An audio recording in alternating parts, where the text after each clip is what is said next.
BCB আন্তর্জাতিক সংবাদ চ্যানেলে আপনাকে স্বাগত। শুরুতেই সংবাদ শিরোনাম, এরপরে বিস্তারিত। যুক্তরাষ্ট্রের সামরিক বাহিনীতে যোগ দিচ্ছে সবচেয়ে বিধ্বংসী বিমান F-47। যুক্তরাষ্ট্রের হামলার শঙ্কায় ভূগর্ভস্থ আশ্রয়ে খামেনি। ভেনেজুয়েলার তেল উৎপাদন বাড়াতে যুক্তরাষ্ট্রের তোড়জোড়।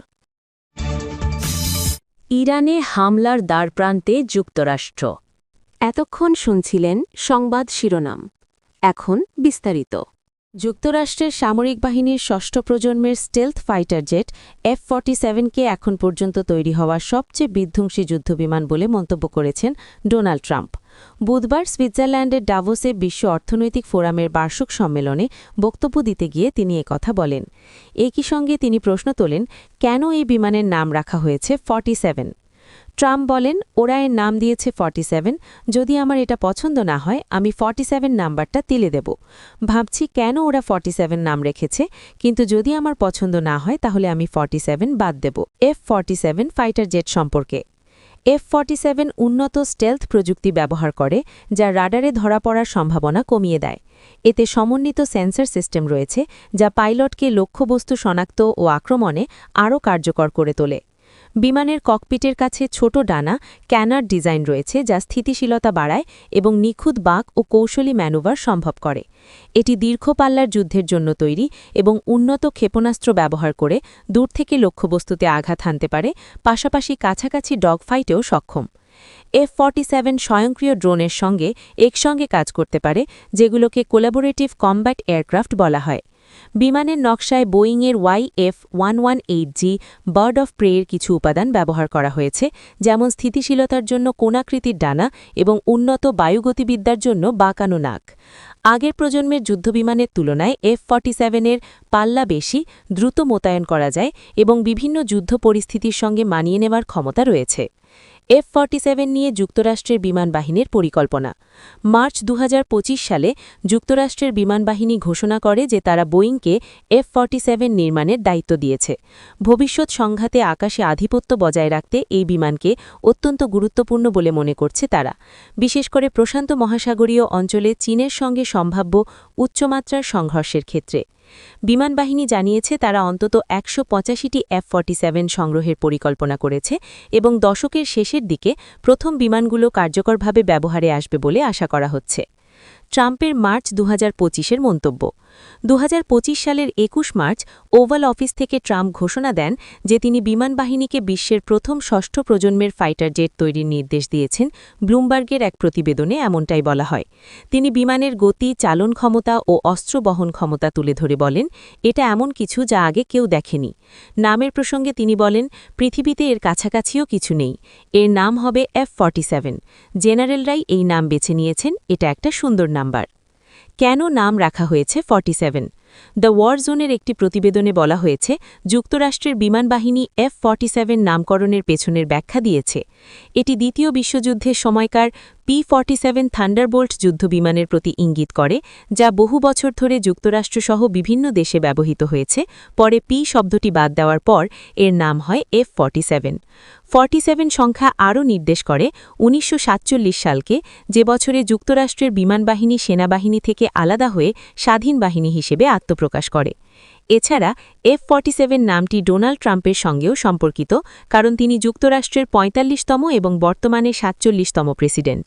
ভেনেজুয়েলার অপরিশোধিত তেলের উৎপাদন দ্রুত বাড়ানোর লক্ষ্যে চিভরন-সহ অন্যান্য তেল উৎপাদনকারী প্রতিষ্ঠান এবং বড় তেলক্ষেত্র সেবা কোম্পানির সঙ্গে আলোচনা করছে যুক্তরাষ্ট্র। একই সময়ে ভেনেজুয়েলা সরকারও তেল উৎপাদন বাড়ানোর নতুন লক্ষ্য নিয়েছে। ব্লুমবার্গ নিউজের বরাতে রয়টার্স জানিয়েছে, ভেনেজুয়েলার তেল উৎপাদনে তোড়জোড় বাড়িয়েছে ট্রাম্প প্রশাসন। সংশ্লিষ্ট জ্যেষ্ঠ প্রশাসনিক কর্মকর্তাদের উদ্ধৃত দিয়ে প্রতিবেদনে বলা হয়, ভেনেজুয়েলার পুরনো ও জরাজীর্ণ তেল অবকাঠামো মেরামত ও আধুনিকায়নের জন্য কয়েকটি মার্কিন তেলসেবা কোম্পানিগুলোকে কাজে লাগাবে যুক্তরাষ্ট্র। প্রতিবেদনে বলা হয়, এর আওতায় পুরনো যন্ত্রপাতি বদলানো, ক্ষতিগ্রস্ত সরঞ্জাম মেরামত এবং পুরনো ড্রিলিং সাইট নতুন করে চালুর পরিকল্পনা করেছে ট্রাম্প প্রশাসন। যুক্তরাষ্ট্রের ধারণা, আধুনিক মার্কিন প্রযুক্তি ও কৌশল ব্যবহার করলে কয়েক মাসের মধ্যেই বিদ্যমান কূপগুলো থেকে নতুন করে উৎপাদন শুরু করা যেতে পারে বলে ধারণা করা হচ্ছে। তারা সীমিত বিনিয়োগ ও স্বল্প সময়ে ভেনেজুয়েলার তেল উৎপাদন কয়েক লাখ ব্যারেল পর্যন্ত বাড়িয়ে নিতে চায়। রয়টার্স জানিয়েছে, তারা তাৎক্ষণিকভাবে ব্লুমবার্গের এই প্রতিবেদন যাচাই করতে পারেনি। এ বিষয়ে হোয়াইট হাউস, চিভরন, এসএলবি ও বাকের হিউজেসের মন্তব্য চাইলেও সাড়া পায়নি রয়টার্স। তবে মার্কিন প্রেসিডেন্ট ডোনাল্ড ট্রাম্প শুক্রবার বলেছেন, খুব শিগগিরই যুক্তরাষ্ট্রের তেল কোম্পানিগুলো ভেনেজুয়েলায় তেল খনন কার্যক্রম শুরু করবে। ভেনেজুয়েলার প্রেসিডেন্ট নিকোলাস মাদুরো ক্ষমতাচ্যুত হওয়ার পর দেশটির তেল উৎপাদন বাড়ানোর ব্যাপারে ট্রাম্প প্রশাসনের আগ্রহ আরও জোরালো হয়েছে বলে মন্তব্য করেন তিনি। ট্রাম্পের এমন বার্তার পর ভেনেজুয়েলার রাষ্ট্রীয় তেল কোম্পানি পিডিভিএসের প্রধান নির্বাহী কর্মকর্তা হেক্টর ওব্রেগন বলেছেন, নতুন সংস্কারের মাধ্যমে উৎপাদন বাড়ানোর পরিকল্পনা নেওয়া হয়েছে। তার মতে 2026 সালের লক্ষ্য হল অন্তত 18% তেল উৎপাদন বৃদ্ধি করা।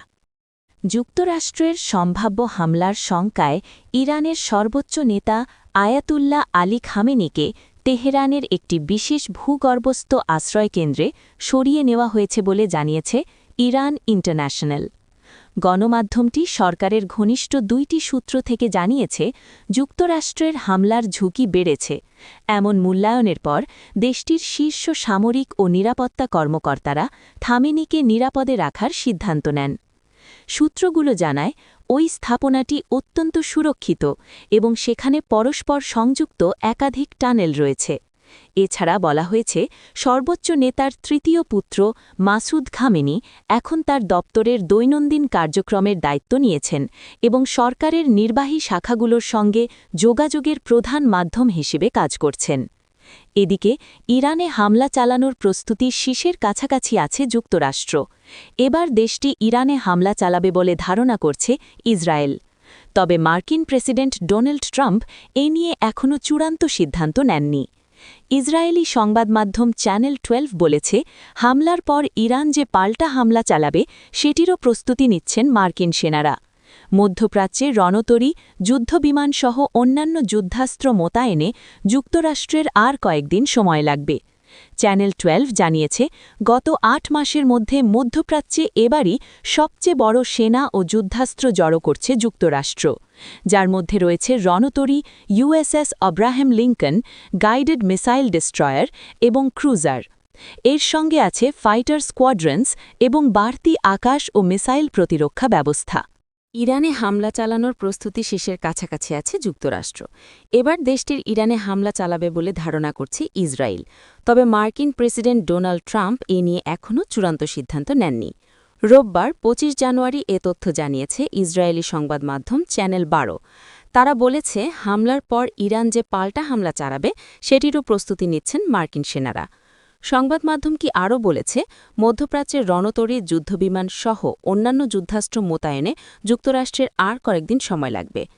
চ্যানেল 12 জানিয়েছে, গত 8 মাসের মধ্যে মধ্যপ্রাচ্যে এবারই সবচেয়ে বড় সেনা ও যুদ্ধাস্ত্র জড়ো করছে যুক্তরাষ্ট্র, যার মধ্যে রয়েছে রণতরী USS Abraham Lincoln, guided missile destroyer এবং ক্রুজার। এর সঙ্গে আছে ফাইটার স্কোয়াড্রন্স এবং বাড়তি আকাশ ও মিসাইল প্রতিরক্ষা ব্যবস্থা। গত সপ্তাহে প্রেসিডেন্ট ডোনাল্ড ট্রাম্প জানান, ইরানের দিকে তাদের বিশাল নৌবহর যাচ্ছে। তার এমন মন্তব্যের পর ইরানে মার্কিনীদের হামলার গুঞ্জন জোরালো হচ্ছে। যদিও ট্রাম্প বলেছেন, তিনি এসব যুদ্ধাস্ত্র ব্যবহার করতে চান না, এর বদলে ইরান সরকারের সঙ্গে সংলাপ চান। জীবনযাত্রার ব্যয় বৃদ্ধি নিয়ে গত 28 ডিসেম্বর ইরানে বিক্ষোভ শুরু হয়, যা অল্প সময়ের মধ্যে সরকার বিরোধী সহিংস বিক্ষোভে রূপ নেয়। বিক্ষোভ দমনে কঠোর অবস্থান নেয় ইরানের নিরাপত্তা বাহিনী। মানবাধিকার সংস্থাগুলোর তথ্য অনুযায়ী নিরাপত্তা বাহিনীর গুলিতে প্রায় 4000 মানুষ নিহত হয়েছেন। ট্রাম্প বিক্ষোভ চলার সময় হুমকি দিচ্ছিলেন ইরানে হামলা চালাবেন, কিন্তু পরবর্তীতে তিনি জানান, ইরান হত্যা বন্ধ করে দেওয়ায় হামলার পরিকল্পনা থেকে তারা সরে এসেছেন।